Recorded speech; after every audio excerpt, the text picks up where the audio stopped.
Good everyone, welcome back to the channel. Again, I know any of you who have watched this, you've already heard this spiel, but since I'm a new channel and not too many people have watched it, I'm just going to keep repeating this for quite a while. But my name's David, 62 years old. I took early retirement, so drawing Social Security now, and that's really my only income. I've got some other plans here that I do have money saved away for, but any new money coming in is just solely Social Security, and I'm going to document what I'm doing because there are a lot of people who say, you know, you either can't or shouldn't take your Social Security early, but I feel differently because I'm debt free and as far as health goes, I've just all my life just really have not had any real issues. Other thing, and then came over here to get into the project that this video is really about. But uh, I ran into some issues that I finally just stopped taping because I tried to have everything, all the pieces I would need laid out so I could run through it relatively quick in one shot. But what I'm doing is I'm hooking up I'm going to hook up a small water pump out here to one of the poles. And I also I didn't show this, I put it in yesterday because I knew we were going to get some rain. But I ordered a 50-gallon imitation wooden barrel.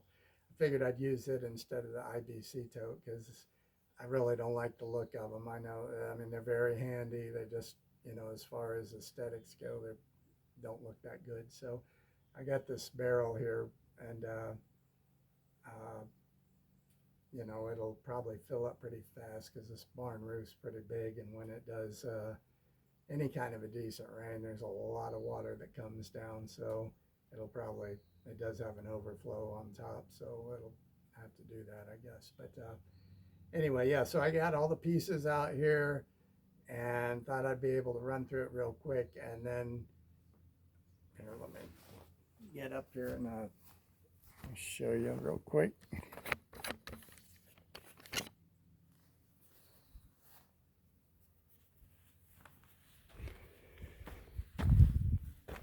Yeah, I was trying to run some wire through this PVC, using it as a piece of conduit, and realized that's not going to be so easy to fish through there. And I really didn't have anything that I could think of at the time. And as you can see, right, there's a joint right there, and then of course trying to round that 90-degree elbow, the wire was just getting stuck. So I played around with that for probably over an hour or more.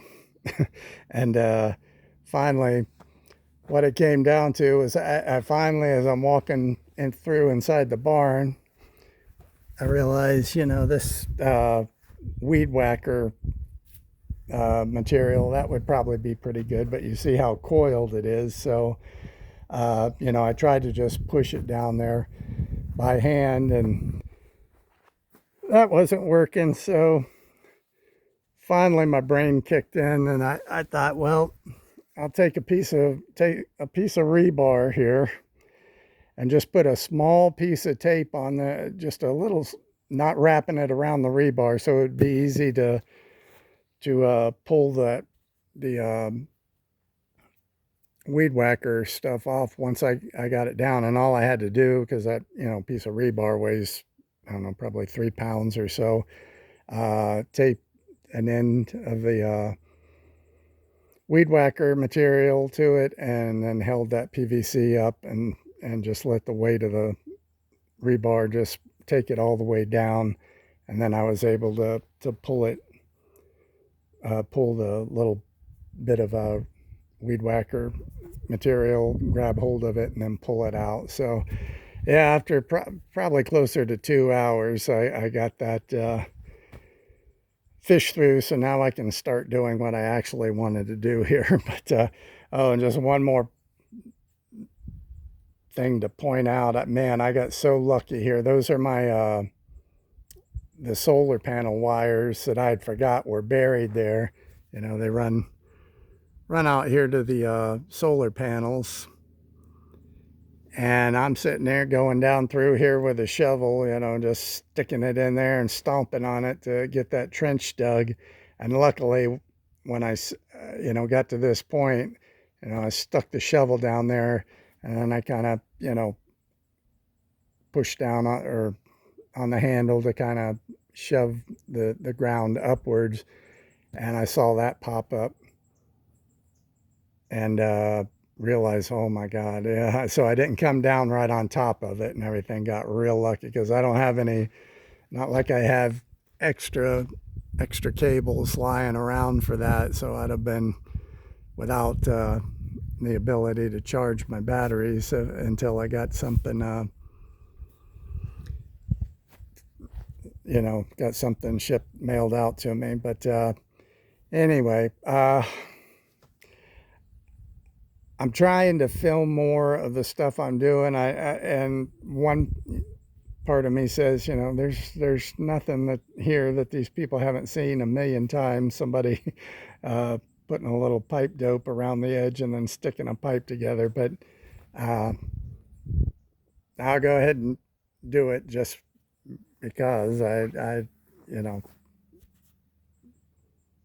sometimes wonder if people think, is is this old man doing this, or is he just, you know, coming back after somebody's had somebody out here and done it himself? But uh, yeah, actually, gosh, that is so, yeah, there's just no sense. And I'm going to do that I'm going to pause this. I'm going to do that real quick. And then we're going to get over here to where I'm going to start hooking up the pump. Uh, got a little terminal block to tap the wires into, and then I'll be able to, you know, connect the pump to that, and we'll give it a shot and see what happens if it's going to work. It sure will be uh, a convenience to me because out here I'm 25 miles off of a paved road, so everything from here out to that paved road, like I say, it just, the car or my truck gets so dirty. Whether if it's dry, then it's kind of a clay mix and it puts up a cloud of dust like you wouldn't believe. And so you could leave here with a perfectly clean truck, but by the time you got to town, it looked like you haven't washed your car in a year because it and that dust is it's such a fine powder. It literally gets past the seals on your door, and you know, it's all inside your car. You know, you just you're wiping the dash down because there's all that powder on there, and yeah, it's a mess. And then, like I say, if it rains real hard or more, you know, mostly the issues with mud and all that come up in the winter time, or once it thaws, everything starts thawing. Then you got a lot of mud caked up underneath the bottom of your truck there. So it'd be so nice to spray it off here versus, you know, constantly going to a car wash. So I'm, yeah, anxious to have that done before we go into our next winter and then the fall cycle. So I'm going to pause it here. I'm going to do that one, you know, put this together, just and then we'll move over here. So I'll pick you back up over here.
I know that's pretty chintzy, but I forgot to get any kind of a metal bracket to tack that down. That can be for another day. Um,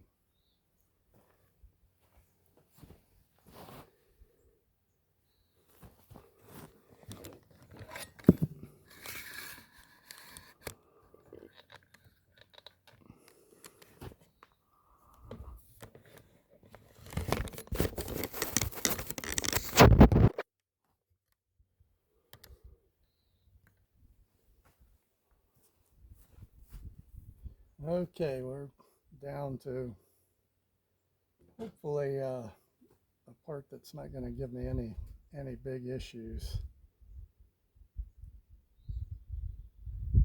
Oh, something I wanted to tell you guys. When I first bought this property, I was so excited. Like I say, this is my first time owning any kind of property, let alone a 35-acre piece. And so I was like super excited. And I consider myself pretty cautious when it comes to dealing with purchasing large, priced items over the internet. But I guess I lost my mind because I was looking on Facebook one day and I saw a company that gives they provide the barn material, but they do not they don't build it. And the particular what there's what made me really want to go with this company that's all the way. They were out in West Virginia. Here I am in Wyoming, so I know it seems kind of far away, but what had me sold on their material was I originally wanted to try to build the barn myself, and their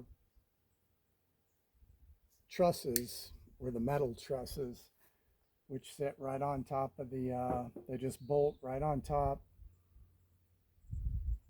of your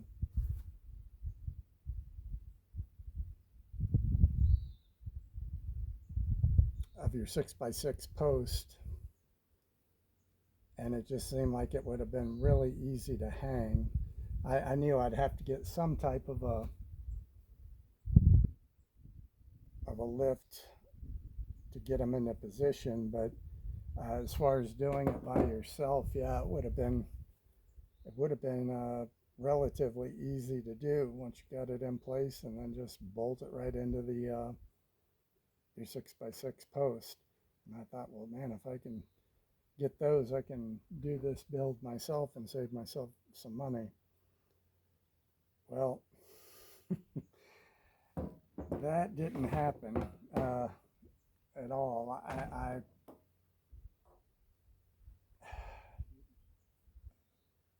I don't honestly, thinking back now, I don't know if I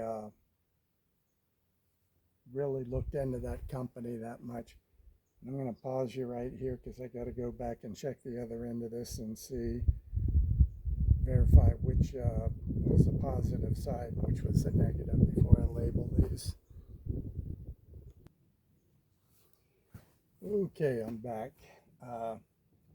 Yeah, I don't think I really did much investigating into that company, and had I looked on the Better Business Bureau, I would have seen all kinds of complaints from people that had ordered from this guy and never received the materials. And was always the same old story, you know, because this was right around the COVID time. And so he was using that as reasons that the time that he had originally said had come and gone. I mean, mine went the same way. And so the day would come and I would call him up. I gave him a week after the supposed date. Still hadn't heard anything, so I'd call him up. He'd tell me, you know, give me some excuse for why it hadn't arrived.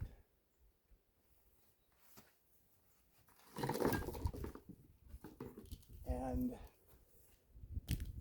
would give me basically tell me it'd be another 2 weeks. Well, the 2 weeks would come and go, and then I'd, you know, nothing, wouldn't even hear from him. So I'd give him a call back, and this went on 2 times, and it was the same for everybody. You'd call back about 2 times, and then after that, he would stop taking your calls. You know, he had your number in his phone there, and he knew it was one of his customers that had called,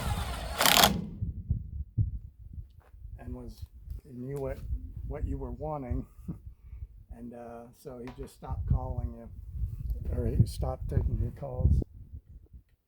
And this was the same. Just literally, the Better Business Bureau is filled with stories exactly the same. So I knew I was in trouble, and I called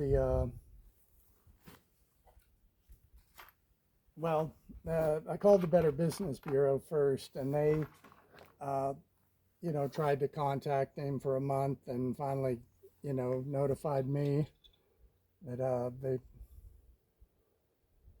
they can't, that he won't answer them back. So they advised me to call the Attorney General's office. And so that's what I did. And I tell you what, they they had me nervous, because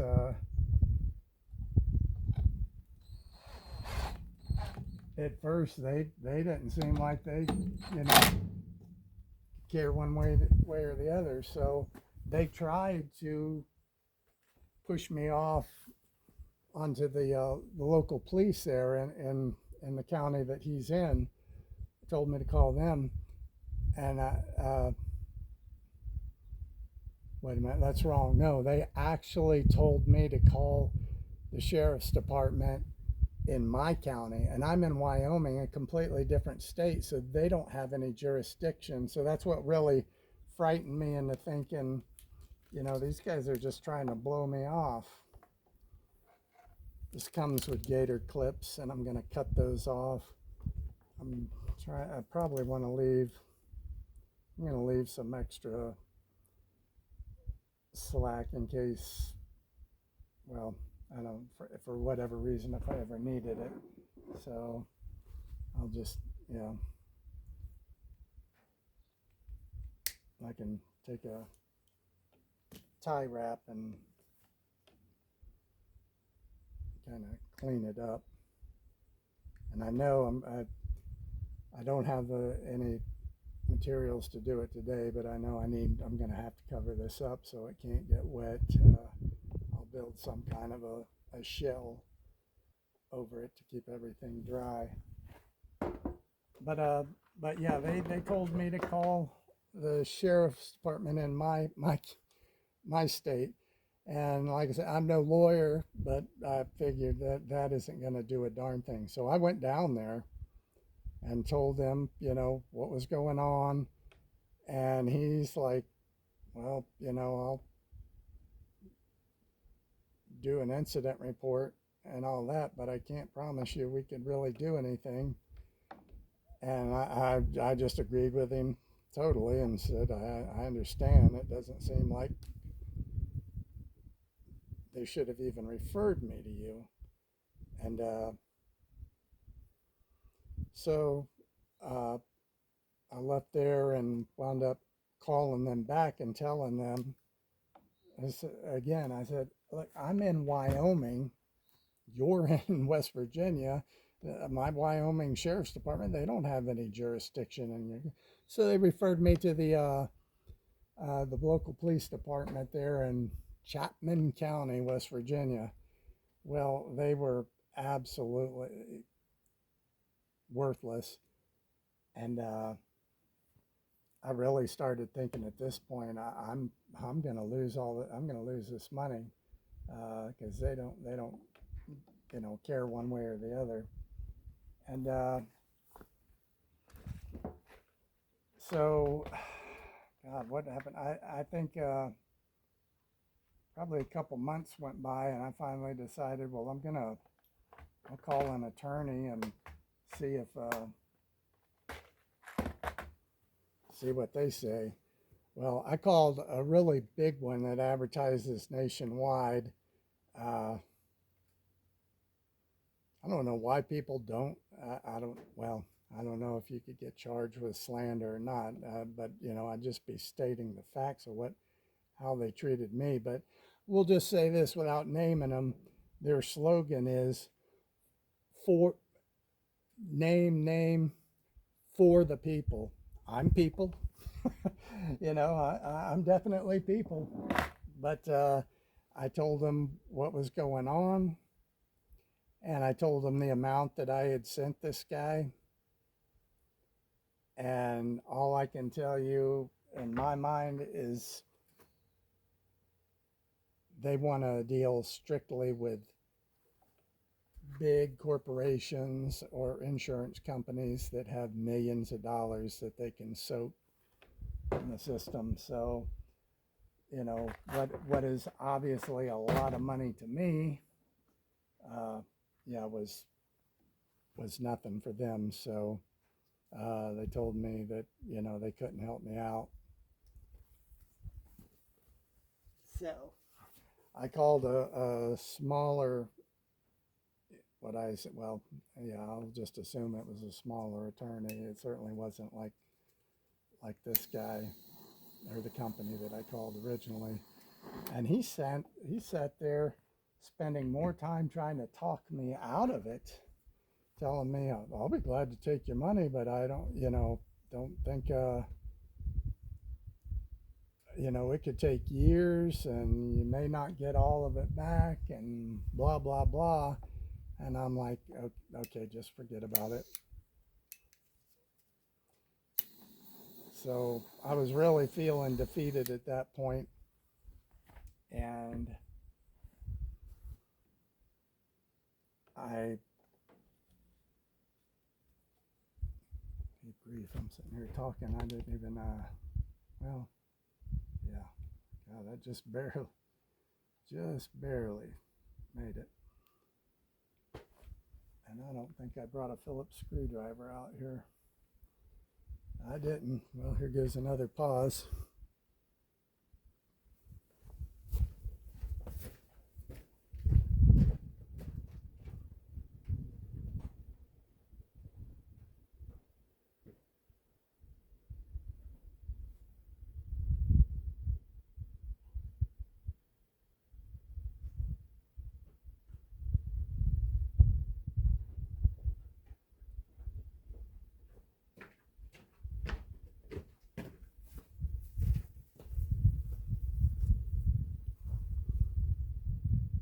Is one just flat out refusing a big one that does a whole lot of advertising nationwide, thinking they just simply want to deal with the big companies or big insurance companies that they can make millions of dollars on. I was a small fry.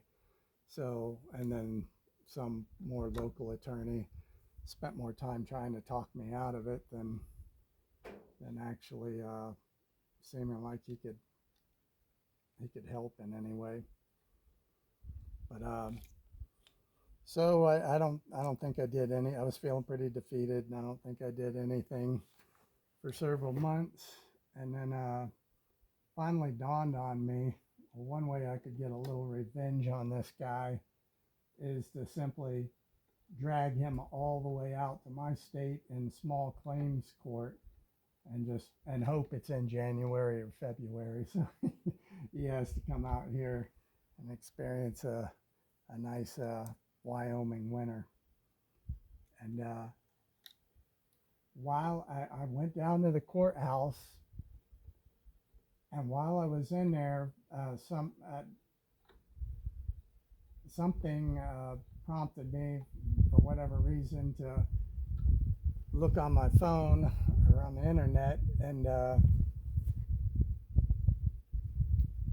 find some information. Maybe I was looking again for his address or something like that. Some information on the guy who had done this, and I see on the internet that now the U.S. or not the U.S. but the West Virginia Attorney General's office had finally started moving on this guy, and was bringing a lawsuit against him for the all the people that had been taken by him, and so I thought, oh, that's great, So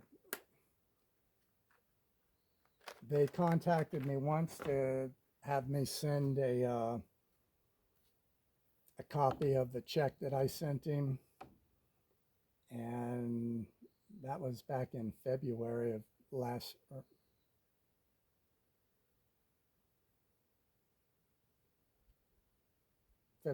this year, I guess. And anyway, so I'm kind of in a wait and see pattern, but yeah, I just so stupid on my part to have not really researched him. But I was I was like the mentality of hit the ground running. I purchased the property, I closed on it, and man, then I'd already been looking because I knew I was going to want to put a barn on here so I could move my RV up here and put it inside and do everything that I've done as far as, the closed-in section, installing a wood stove and all that, so it'd be easier to keep warm up here in the winter time. But I didn't. I got all excited and threw caution to the wind, and I got burned. Hopefully something will come of it, but in what I saw on the internet, it was talking about a lot of the stuff he'd done with the money, and he wound up taking his family on vacations, renting beachfront hotel, or not hotels, but rental properties, for him and the family. So he was living the high life, and on our money. And I know it listed on the Better Business Bureau site that the total that they saw, he'd scammed a total of like $500,000, which is felony level. So I don't know. I just couldn't understand why the local police department was being so nonchalant about it. I'm not sure how in the world I'm gonna wind it, because it's got the switch on it. How I'll do that. But I'll tidy all this up off camera. I just want to get it hooked up and see if it actually works. but yeah, that's really got me gun shy as far as ordering anything off of a company that I see over the internet. But the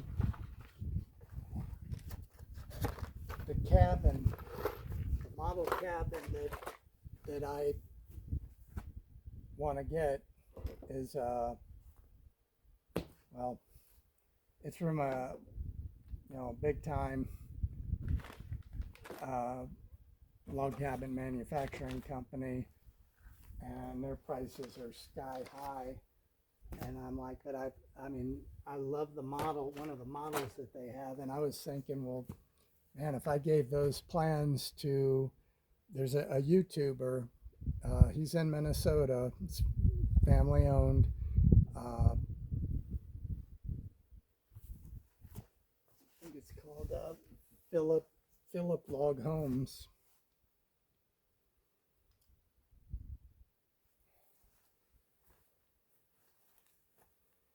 Oh boy, we just man, there's another. The end coming out of the barrel here is also a male. So I'll need a hose with 2 females, since that's male as well. Shoot. Unbelievable. Time for another pause.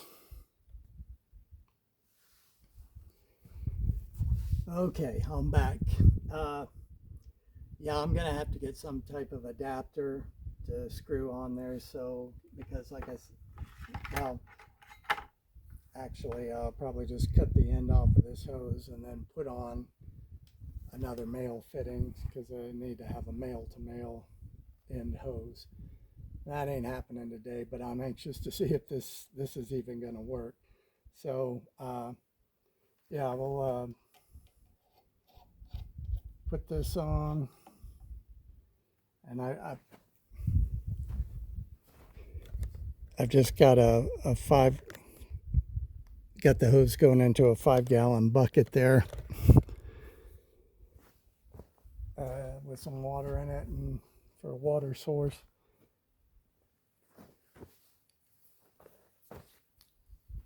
And we will be able to give it a test run at least and see if it actually works.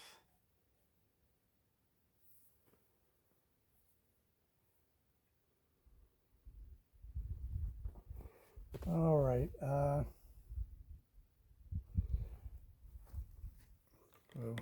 My tripod is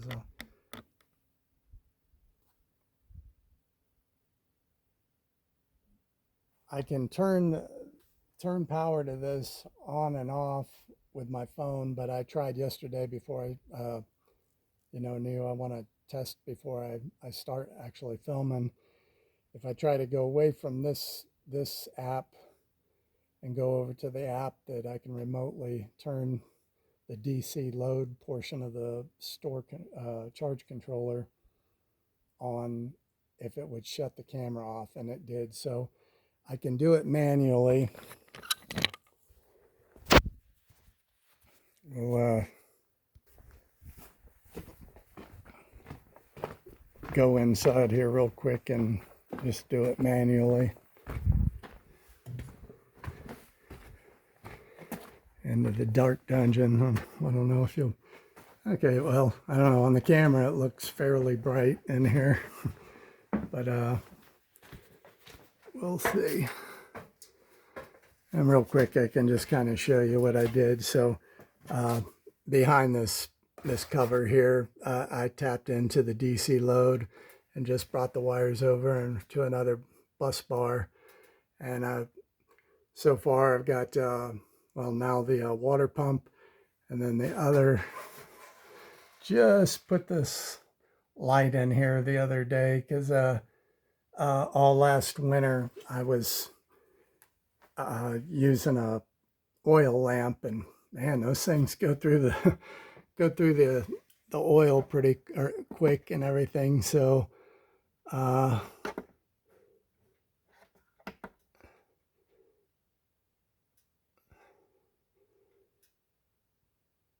trying to, God, I don't know where, load state.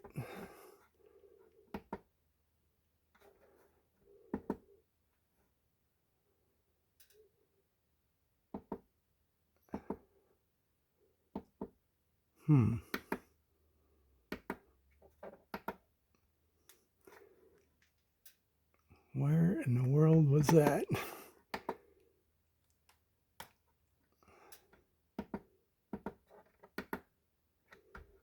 Well, that's great. I may have to go look in the book because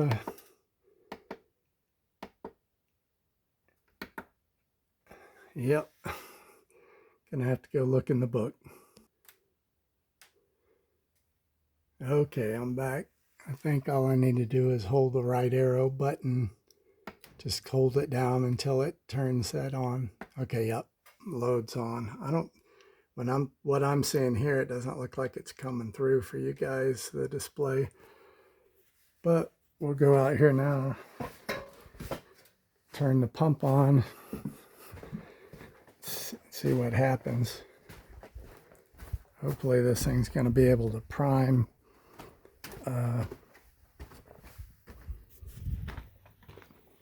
It does have, you know, it's pretty much going straight up out of the bucket, about 3 feet. So we'll see what happens.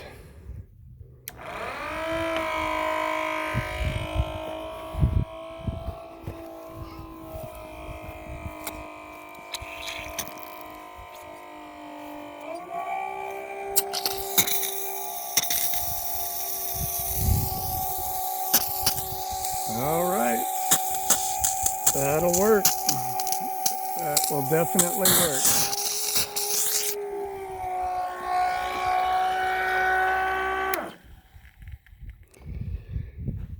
All right, well that looks like success to me. So I'm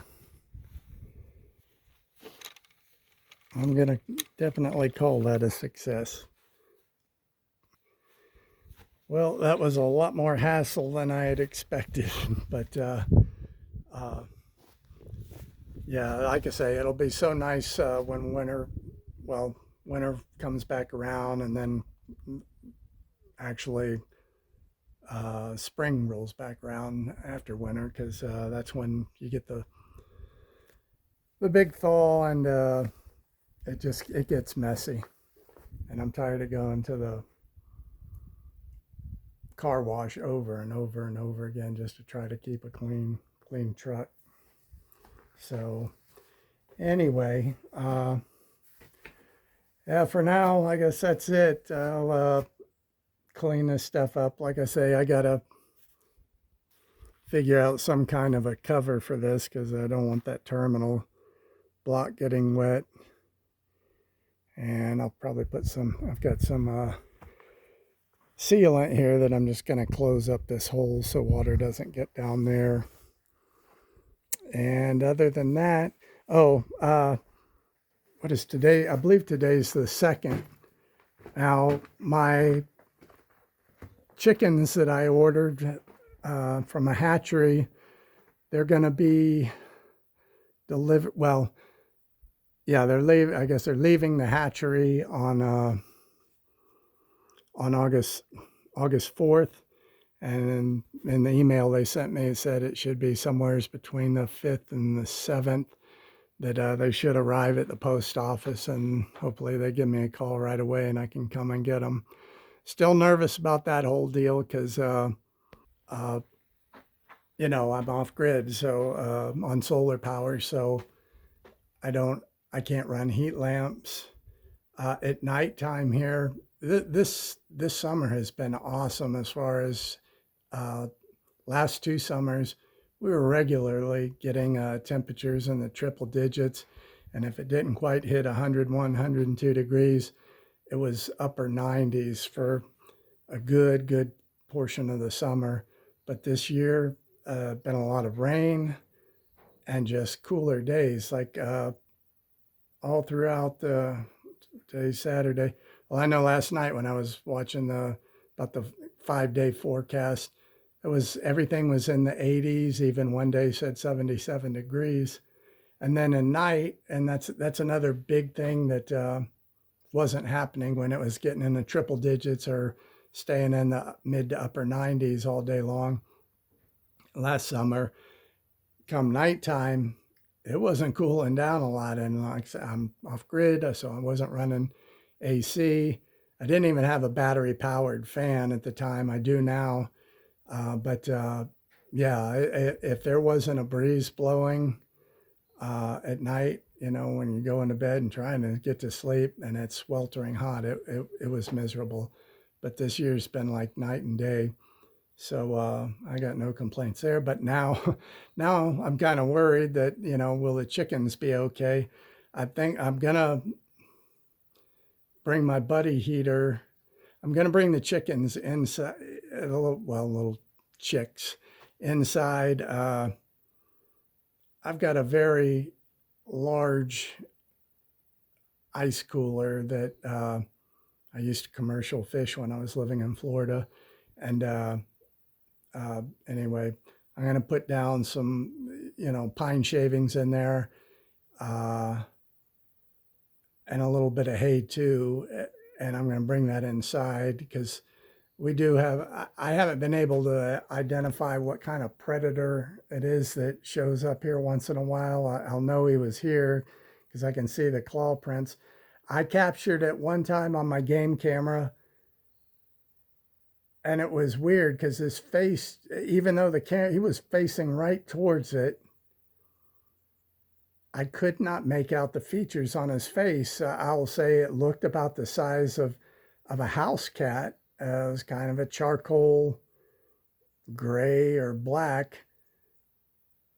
But what tells me it absolutely was not a cat was the prints. Like I say, this ground is like a powder, so it leaves a really good imprint, you know, when you're walking over it.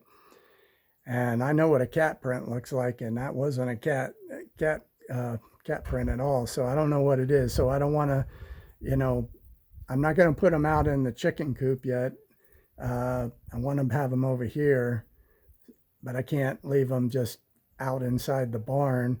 Like I say, my plan is to turn on the buddy heater and have it close enough. And I've got one of those, you know, laser sensors. I can kind of see what the temperature goes up to if I put it pretty close to the cooler and everything. But I can't just leave them outside in the barn because that thing could come along and clean them all out. So I guess I'm going to have to put them back in the RV with me and run the buddy heater in there if I think it's going to be too cold. I mean, when I read the stuff that I see conflicting temperatures when I look on the internet, which kind of ticks me off. You know, I mean, if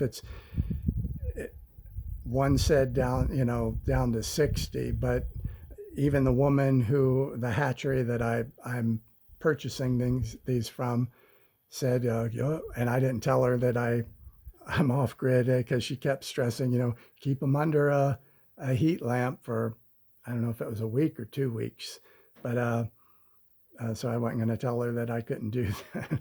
But she was saying temperatures like 99 to 110. I could be wrong on the 100. It was 100 and something.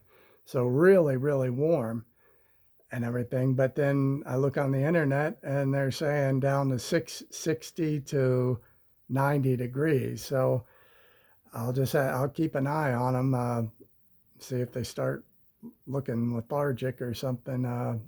And then in the daytime, I will set them out, you know, so they can be out in the sun and heat up that way. I'll provide part of that big cooler, you know, have a shade section. So if they do get too warm, they can move over to that side of it and get cool, I guess. So yeah, so that's going to be coming up pretty soon.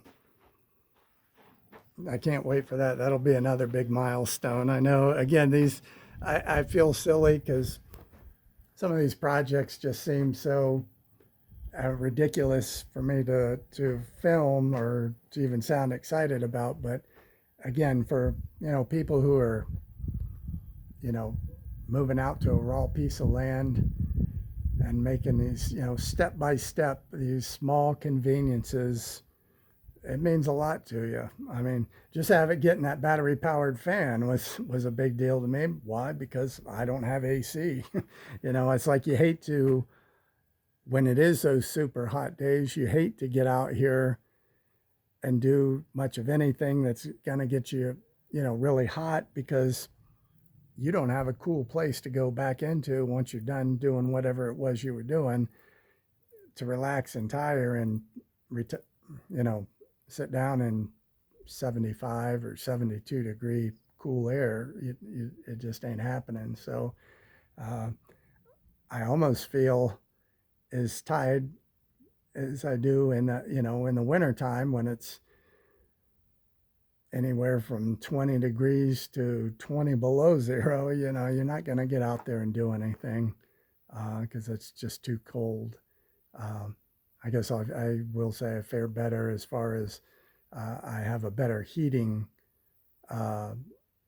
ability to heat things in there more so than I do cool wise. I even took off one of the wainscoting panels on the back of the barn here to try to get some cross breeze in there. But again, it hasn't been terrible, so